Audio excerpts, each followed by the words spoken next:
Yho, into ishiyeke nani ke sana. Abantu besithi uMayeni bahoyanga abantwana bakaVuyokazi abandoned abantwana bakaVuyokazi kunye noMpumelelo khange bamwishele no-happy birthday. uMayeni mose bekhalaza kwi-Facebook live ekhalazela abantu ebemxela uba makangathi happy belated birthday kuNzulu ngoba like akayazi noba inini i-birthday yakhe warawara into ezininzi abazithethayo. Ndathi xa ndiyifaka ke loo video ndinqanda abantu ndisithi hayi kodwa bethinani irongo le nto yenziwayo, abantwana ngabakaVuyokazi noMpumelelo. So ngoku yeba kubekwe ityala oMayeni ayikho right loo nto leyo. And ke ngoku asiyazi ithini relationship kaMayeni kunye nabantwana bakaVuyokazi noMpumelelo. So masingagqibi abantu bathatha ngokungathi mhlawumbi akathethi nabo, mhlawumbi khangatsho noba happy birthday kuye kuba bebona engapostanga ku-social media yet. Lo social media ngulo xa epostile okanye bebafakile baphinde bayothetha izinto ezitoxic kwaphantsi kwezo post. So I think that's why mhlawumbi ngenye ixesha bakhetha uba bangafaki kwa izinto. Khanive apha ke nanku Mayeni eveza uba yena unayo i-relationship nabantwana bakaVuyokazi noMpumelelo abazukulwana bakhe. I so wish to see u-auntie noMhlophekazi ngoba bethanda imali bobabili senkingeni ubaba. Kanti nje bakithi kube yazi ngimkhumbula kanjani uMhlophekazi.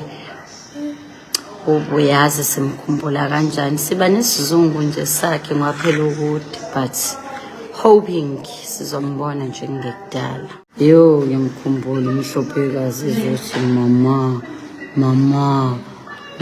uyazi nje uma bokhuluma naVanathi obanzi seziyavala sekuDisemba njalo seziyavala ikolo tomorrow December. So akakazi manje ukuthi ikole ivalani namaholide mase mfonela Vanathi sekuDisemba kusasa.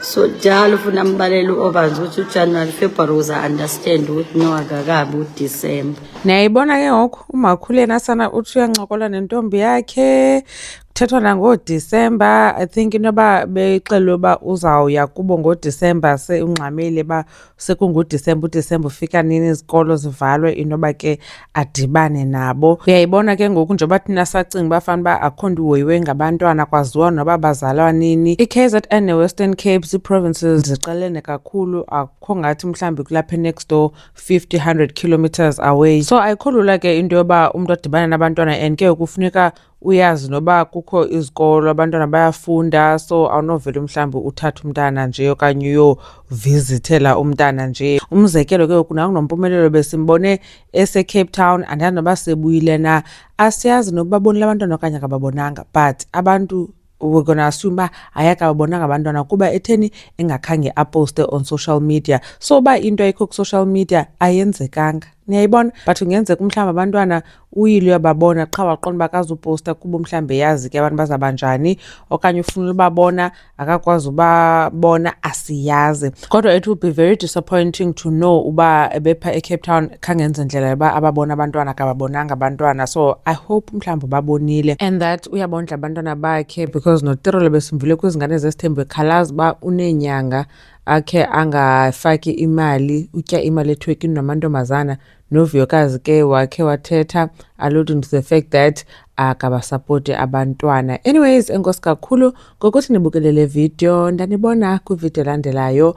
Bye.